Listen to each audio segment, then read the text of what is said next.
लाडकी बहीण योजनेच्या रकमेमध्ये वाढ होण्याची शक्यता आहे। लाडकी बहीण योजनेची रक्कम महागाईनुसार वाढवा, पंतप्रधान आर्थिक सल्लागार समितीने ही शिफारस केलेली आहे। लाडक्या बहिणीसाठी मोठी आनंदाची बातमी आलेली आहे। लाडक्या बहिणींचा हप्ता वाढणार।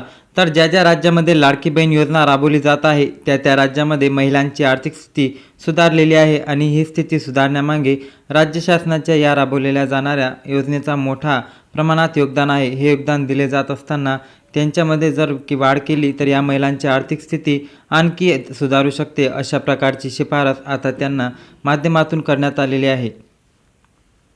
ही शिफारस केली जात असताना त्याच्यामध्ये महाराष्ट्रामध्ये राबवली जाणारी मुख्यमंत्री माझी लाडकी बहीण योजना आणि ओडिशामध्ये राबवली जाणारी सुभद्रा योजना या दोन्ही योजनांचे कौतुक करण्यात आलेले आहे। आता याच्या माध्यमातून कौतुक करण्यात आले आहे आणि शिफारस करण्यात आलेली आहेत।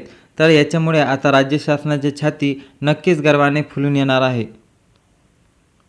आता या पार्श्वभूमीवर आपण जर पाहिलं तर गेल्या 2-3 वर्षापासून किंवा निवडणुकीच्या प्रचारापासून या मुख्यमंत्री माझी लाडकी बहीण योजनेत 2100 रुपये करण्याचं आश्वासन सरकारच्या माध्यमातून दिलं जात आहे। आता एक अहवाल चांगला आलेला आहे। केंद्र शासनाच्या माध्यमातून शिफारस देण्यात आलेली आहे। लोक किंवा यांच्या विरोधात याचिका टाकत होते, कोर्टात जात होते, या योजना बंद करण्यासाठी मागणी करत होते। परंतु लक्षात घ्या, आता या मागण्या होत असताना योजना चांगली म्हणून जर शिफारस केली गेली असेल आणि या योजनेमध्ये जर अनुदानामध्ये वाढ करण्याची शिफारस केलेली असेल तर नक्कीच आता राज्य शासन याच्या संदर्भात विचार करू शकते।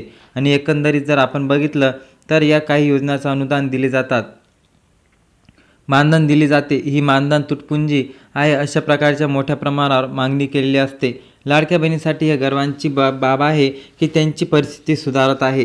या सर्व पार्श्वभूमीवर आता कुठेतरी राज्य सरकारच्या माध्यमातून याच्यावर देखील विचार केला जाऊ शकतो, परंतु सध्याची आर्थिक परिस्थिती पाहता या वर्षात तरी हा विचार केला जाणार नाही।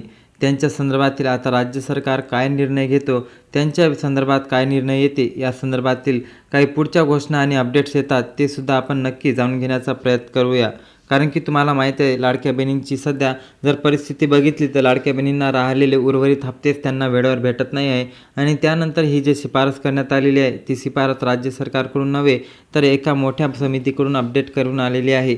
आणि ही शिफारस नक्कीच मला वाटते की लवकरात लवकर अपडेट होऊन आणि लाडक्या बहिणींना मोठा आर्थिक आधार भेटला पाहिजे, कारण की लाडक्या बहिणींना सक्षम बनवण्यात ही योजना चांगलीच कामी पडत आहे। लाडक्या बहिणींनो, तुमचे विचार काय आहे नक्की कमेंटमध्ये कळवत जा। तुर्तास एक महत्त्वाचा असा अपडेट होता ज्याची माहिती आपणास नक्की उपयोगी पडेल। आणि आशा करतो पुन्हा भेटूया नवीन माहितीसह, नवीन अपडेट्ससह। व्हिडिओ आवडला असेल तर आपल्या चॅनलला नक्की सबस्क्राईब करा।